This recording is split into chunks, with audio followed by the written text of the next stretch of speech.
good afternoon. And on this afternoon, I have the absolutely gorgeous Emma Moore with me for a Tuesday chat. How you doing, Emma?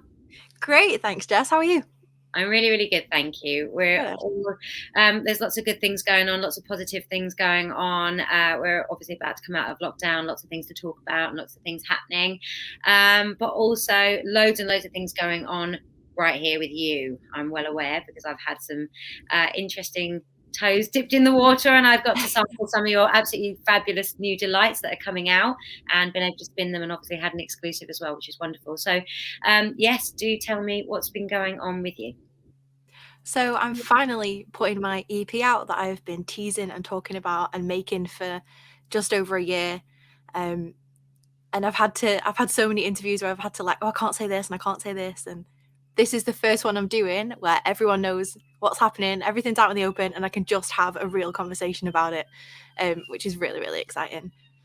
Sorry if you can hear the sirens. That will happen. I was thinking, is it you or is it me? Who are they coming for? But you're definitely the one who's got some fierce music out. So I think it might just be you. But there's there's so much exciting things happening, and I'm really, really pleased that I get to have the chat with you now that you've got everything out in the open, and we can hear dates and times, and also not just that, but ideas and inspirations and why and what and where and how it all came about. So yes, you do have a brand new EP, or is it an album? It's an EP. I mean, there's 6 songs on the regular version. EP. So I've got a limited edition one which has 7 tracks, which is kind of a short album. That's I lovely. don't know. It's in the middle somewhere. Sure. So you've got 2 different types of releases coming out, both on the same day, I take it, 7th of May. Yeah, so 7th is like the big main release where it'll be available for like digital download and streaming. But I ran a fan-only release back in January, February. And so they were able to order the limited edition ones from back in February. So that had the 6 main songs on that everyone will hear on the 7th of May, and an exclusive work tape of a newer song. And they were really cute. They were made to look like vinyl, so they had the little white sleeves inside. So I got to write everyone a letter on the inside of their CD. So that's really personal. And I really love the idea of that. I love that so many artists, especially in the UK, are going back to actually producing physical music for us, which always still feels so nostalgic and still, I think, is really, really important. It's almost like a heritage in a way, and it's like it's a keepsake, isn't it? It's something lovely and personal that we get to keep, that you've signed, that you've written, and it's also a slice of you. So what made you stick to, or actually go back to the old school a little bit instead of just digital? I love having CDs. People like to buy them at shows. They like to have a memento of that occasion and to physically buy it from you. A lot of people see that as like the best way to support independent musicians, and it really is incredible. I love having something to hold. I went even back further. I got some tapes. Oh no! So this has been No. I'm literally this. Oh, I haven't seen anyone do that. I know Katie Hurt's done a few, but it's really not that common. No. And this came about because I got a new record player. Well done, Emma. What a lovely idea. Tell about it, yeah. So yeah, I got a record player, and it's one of these, like, I only wanted it for records, but it has like a cassette player, a CD player, and it's so my mum gave it me for Christmas from her and my dad, and she also gave me this little box of all of our old cassettes from when I was younger. So it was so special and so nostalgic, and I rediscovered some, like, we had full albums on cassette. So I just got to listen to loads of things from my childhood, and I was like, I need the table to be on a cassette. So I've not sold a huge amount. I'm not anticipating selling a huge amount. It wasn't really like a financial thing. But yeah, I love it. I think it's so cool and so fun. So it might pay off. You never know. I think it's absolutely genius, actually, if I'm honest with you. And I have to say that, none of this is done with the basis of money in mind. None of us do this, across the board. It's not about that. It is for the love, and it is for the heart, and it is purely for the music. And what you're doing is reigniting the passion and that childlike feeling. I mean, I love tapes, and so you've just seen me. You literally become childlike at the mere thought of owning one again, which is really, really lovely. It goes to show how things do recycle and do come about, again. And we appreciate the old. And actually, talking about old, I think your new EP seems to have a very old school vibe. That seems to be your new flavor. And I say new, but you've got a very, very tightly honed craft and skill with your music and with the way that you write, and certainly the way that you perform. And I think that you still keep that age old country passion and that storytelling.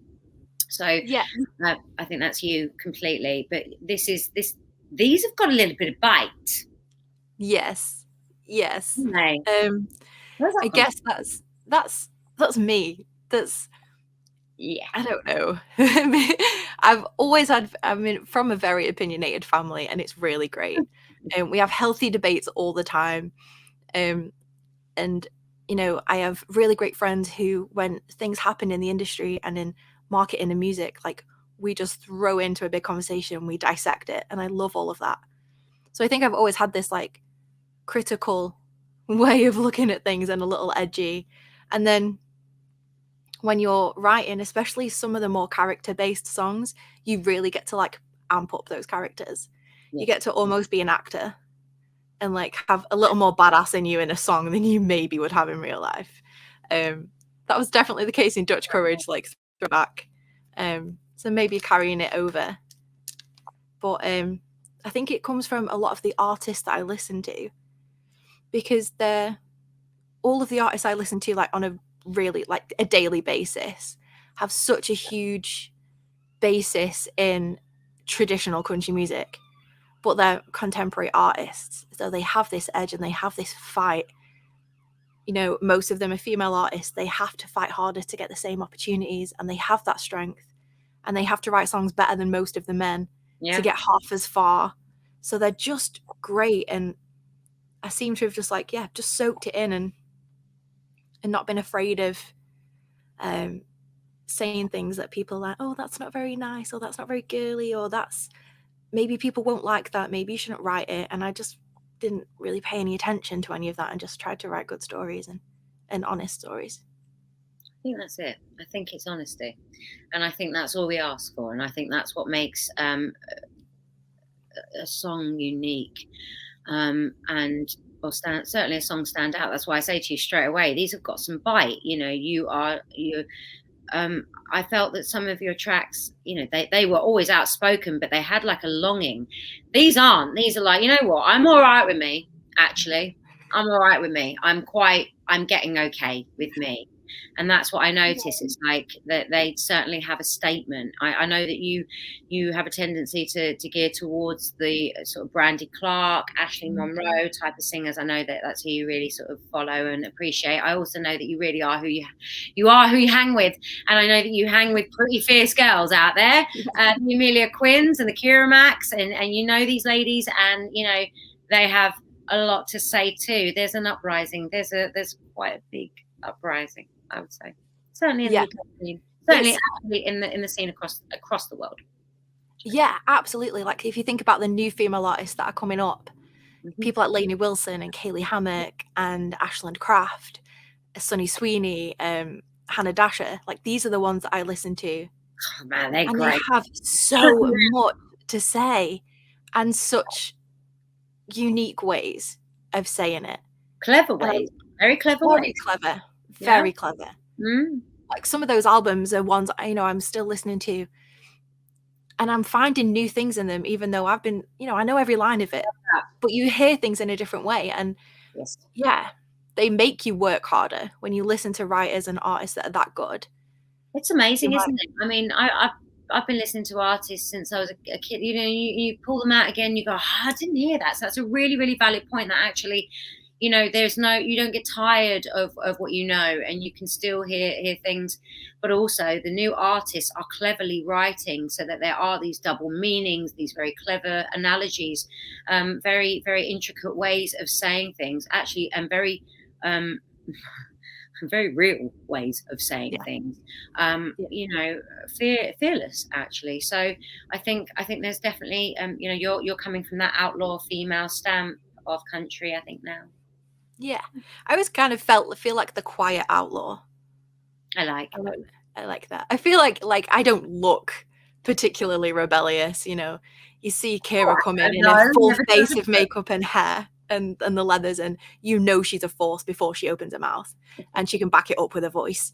Um, but I'm really an introvert, and that's so funny.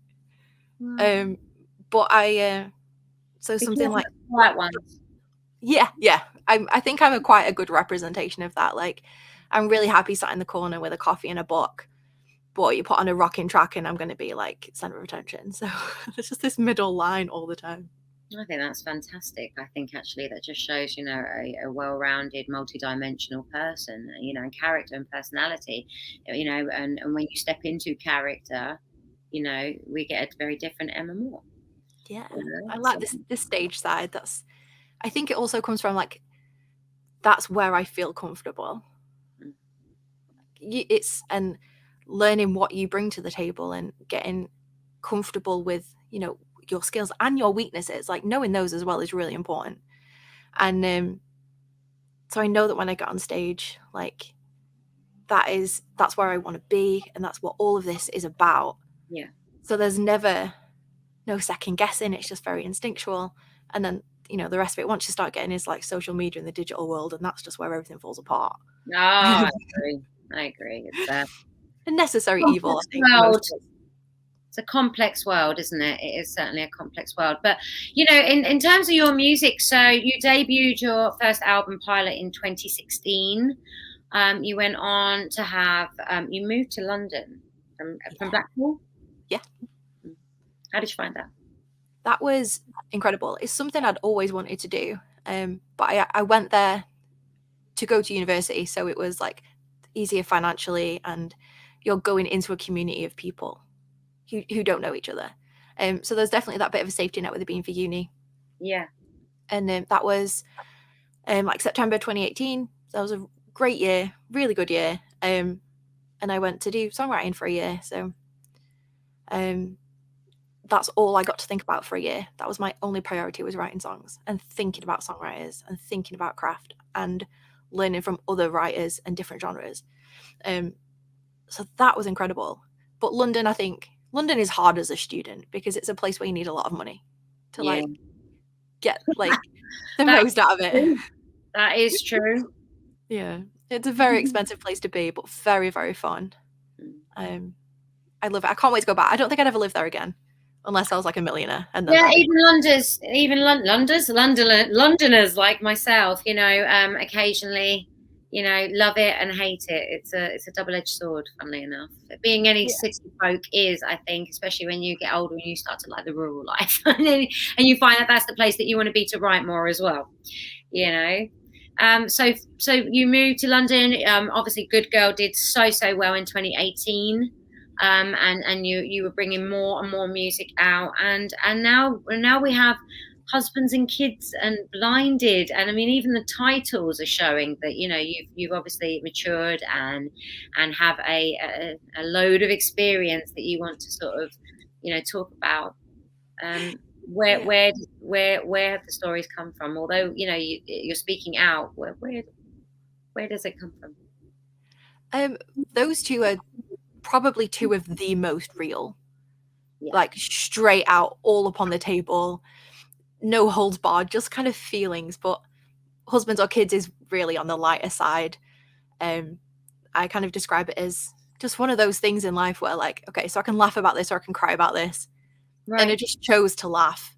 It was a funny situation, really. So, like, just I'd been single for a really long time, and the only attention I was getting were from guys that were like maybe 10 years younger than me or close, or like in committed relationships, like engaged or in long-term relationships or whatever. And I was like, no, thank you. Like, none of these. Not what most people dream of. So, and I was talking about it to some friends, and I was like, it's like my only options are husbands or kids. And then I was like, oh, there we go. There's a I title. love it when that happens. That's a creative process, right? It just pops in, and there. So interestingly enough, I mean, is that usually how you work? Do you work by getting a title usually first, or do you get an inspiration for something? I mean, I don't always think it always is so structured, but how do you find your creative process works, really? Because that's a Yeah, great name for a song, and then from that you created the song. yeah, and it was that again was about not thinking too hard about it, and having fun with it and being allowed to play. So I was listening to a lot of Brandy Clark's more comedic stuff and Pistol Annie's, and they have really real stories, and but they're fun, and you kind of almost don't notice that there's a message in it because you're just busy vibing. And then by the time the bass track went on it, I was like, oh, you just jam to the bass. That's like the highlight of the track for me now. And sorry, about titles. Yeah, so I'd say about half the time I write to a title. So there's a track on this one called Match Made in Hell, and that was Ooh, I just really liked the title. Yeah, so that was the so title do first. I. So I wrote to that, and that's like the most fictional, even though there's definitely, again, there's a lot of me in it, but Element of truth. yeah, always. I really struggle to write anything that's like completely fictional. I've written a couple that are like that, but I genuinely find that a little bit harder. I'm just gonna have a look at my titles. Late to the Table was again a title. That was a title. They will make you think. Yeah. The hardest one was When. That song didn't seem to have a title to me. There wasn't an obvious title for it, but it's a very blunt and direct song with very blunt questions. So I thought, why not just use that as the title? I love that.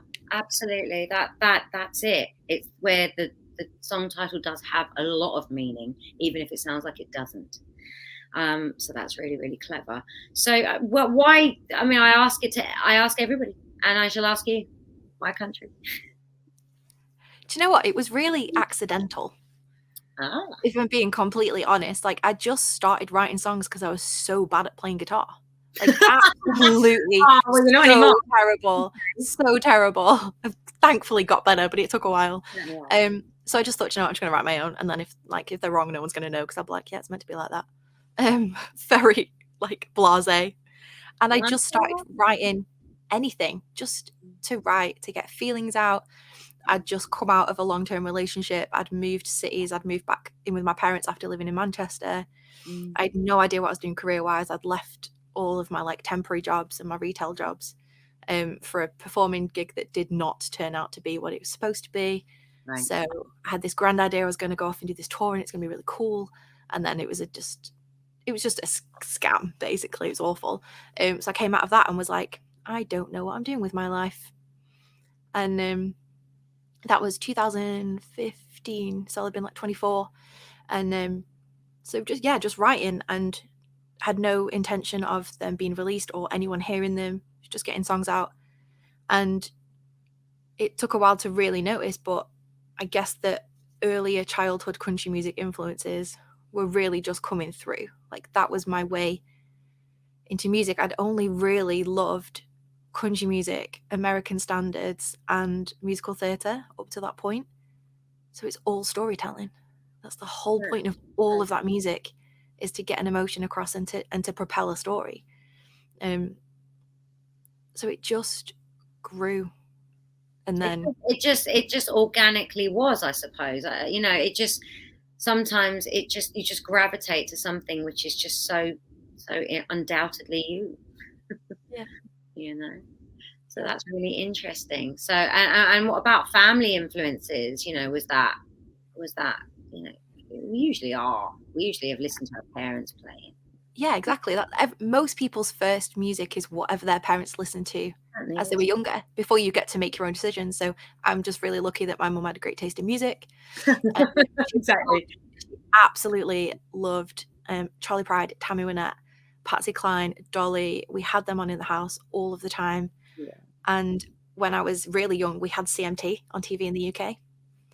So that was just on in the house, and it was the 90s. So we had like Shania and Reba and Faith Hill and the Chicks and Gretchen Wilson and just all of this incredible country music. So, you know, when everyone was doing like Spice Girls and Destiny's Child routines in the school playground, I was like, "Have you heard of the Dixie Chicks?" And everyone was like, "No, you're a legend." I mean, I was Spice Girl in it. Oh, shh, don't tell anyone. But I was, and but secretly I'd go home and then listen to the Chicks. You know, it's just what we did. You know, absolutely. You know, and Shania. I mean, it's like, hello.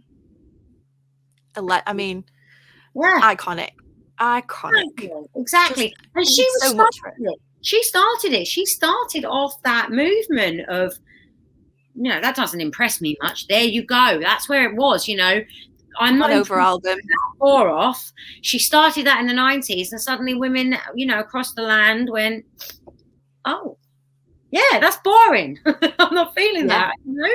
Fantastic. So, you know that was a pinnacle time. Actually, that's certainly when I think I agree. That's when the change set started to come in. Definitely. Yeah, and she was like, I'd say her and Garth Brooks were the start of this big, huge pop country crossover. Yeah. And I like, I'm one of them. I know Garth's hits, but I'm not like a deep dive. I'm not like a super fan. But those two artists just changed country music for, you know, generations. Certainly did. So who's your, you know, I've suggested, you know, I know that you like Brandy and Ashley, but you know, who's your go-to? I mean, I know you listen to lots of UK artists. There's a lot of good UK artists, and you have a lot of good affiliations with them. How do you find the UK country scene? Really diverse, actually. I really like it, and I love that it's very female heavy. And we've got way more female artists to male. We do. I love it, and there's so many different artists, and they're like experimenting in different ways.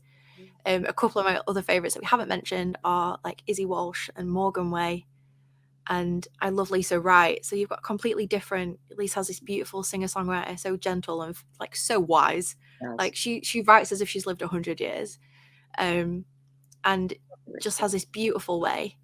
And Katie Hitt, again, that we talked about before, like phenomenal vocalist. And again, great writer, great band. Obviously Amelia. Like, I'd say her anyway. I actually genuinely like her music as well as just being really good friends. But, you know, getting to know Georgia Nevada, her stuff is really great. And she's definitely gonna be one that just keeps on soaring. There's just, I feel like I'm forgetting someone obvious that I listen to all the time, but there's lots. There's certainly lots. I mean, Philippa Cookman for me has absolutely, you know, again, you know, there's some age-old experience out there. We're very, very blessed. There's certainly some amazing male artists on the scene. Oh my gosh! But yes, they're certainly dominated by the females right now. And you know, the great thing is the collabs are wonderful. Just loving the duets, loving them. That's definitely right up my street. So fun. Like Tim Potty Jones's project was so great to see who he was having on, and it was awesome. Which, like, projects he was choosing and the artists he was choosing. Like, that was the weekly collabs that he had with all different artists doing covers. It was really, really wonderful, and it just showed the, you know, solidarity and the support between all the artists and how much everyone just loves to sing. Yeah, absolutely. It's a great scene. So what's coming from you? So what are you doing? So what's next? What's next? Blinded was this week for me. It's completely current. So where do we go from here? So we have the EP is coming out, and then I really, really need to see my band. That is what I am really missing. So we've got some shows. We're playing Buckle and Boots, so that'll be a big full band show. Really awesome. So I haven't played that before, so that's really exciting. And there's a couple of there's a new festival. So there's some like chats about that. I've got some shows. I have a full band show in Blackpool at the Waterloo, which is genuinely a rock bar. But they're doing a country rock night, so that's going to be incredible. Alternative rock in country is becoming huge now, so that's a great genre for you. Well, subgenre, or you know, genre tangent, as I call it. Yeah, it's absolutely fantastic because that's you too. Yeah, I feel like I have these two. I have like Match Made in Hell is bold and rocky and shreds and Dutch Courage and Good Girl and then rock and rolly a little bit, Husbands or Kids, and then but I also want a place for songs like Waiting for You, and When. I love to leave an audience just crying a little bit if I can just get that one song in there that's just going to bring them right down. I absolutely love that. A very haunting song, and everybody that listens to it just goes shh. And really listens. It's a superb track, and your vocals are glorious, really. So there's so much there are so many sides to you. You're multidimensional for sure, and I think that the rock side will certainly be a great outlet for you as well. So there's quite a few gigs coming up, which is great. I'm sure you just can't wait. It's just felt like such a long time for everybody, hasn't it? I'm sure it's been really, really hard to not be out on the road. I'm sure you've been missing live gigs immensely. So much. And I'm so excited about the first one back, but I'm also genuinely terrified I'm just gonna sob. Like I'm gonna get into a song and I'm just gonna be like, I get to sing. I'm just gonna cry and then hug everybody. It's gonna be the worst. Like that's gonna be very emotional. And then obviously me and Amelia are we're currently rebooking Fire and Whiskey Tour. Which got cancelled, but we ain't taking that line down. We're coming back. Bring the fire extinguishers. That's gonna be a hot one. So we're rebooking that. So fingers crossed, like within the next month or so, we should be able to announce like all the dates and let everyone know the info there. That's it. No, that's not it. That's a lot of stuff coming out. So there's going to be a lot of promo. We're going to see a lot of you over the next few weeks. I love the color schemes. I love your branding. I love your look. I love that it's you. It's very apparent that it's you. Obviously, I always let everybody know you. So many of the UK artists are self-managed, self-promoted. They work, self-produced, everything. Half the time self-recording as well. So you're literally, you're doing it as a full-time job. Oh, that's one way where this lockdown has been like kind of amazing. I've worked more through lockdown than I did the year before. That's been great. It's flown because it's just filled every day. I did draw the line at self-recording. Like I know my capabilities and I know how good my recordings are. So I luckily still got to work with loads of musicians just all remotely. Fantastic opportunity to collab, isn't it? Absolutely amazing opportunity to interact and speak to other artists and work together in a time, we wouldn't have had the time. So that opened doors. Exactly. And when I first started thinking about this EP, I was still in uni, and my best friend there is an incredible bass player. And I really wanted her to be part of the recording. She's American. She's moved to LA now. So she is pretty damn far away. But as we were doing remote recordings, I was like, so you can still do the EP if you want. And so I got to have someone I absolutely love and is phenomenal at what she does. To have her on it was amazing. And if I'd gone out to Nashville to make this, more than likely I wouldn't have been able to get her to come over, maybe.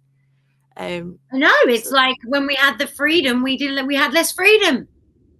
In some strange way, there were still constraints that meant that we couldn't just up to another country to go and work. I mean, why we didn't do it remotely, I don't know, because we just never did, because it just wasn't, it wasn't necessary. But maybe it was. It's interesting. Yeah, totally true. And so a lot of people know Tom Martin, who's my acoustic guitar player. He is the guy who sings on Waiting for You on the acoustic video that we did. So I got Tom was able to come to the studio and put vocals down on Waiting for You again on the record.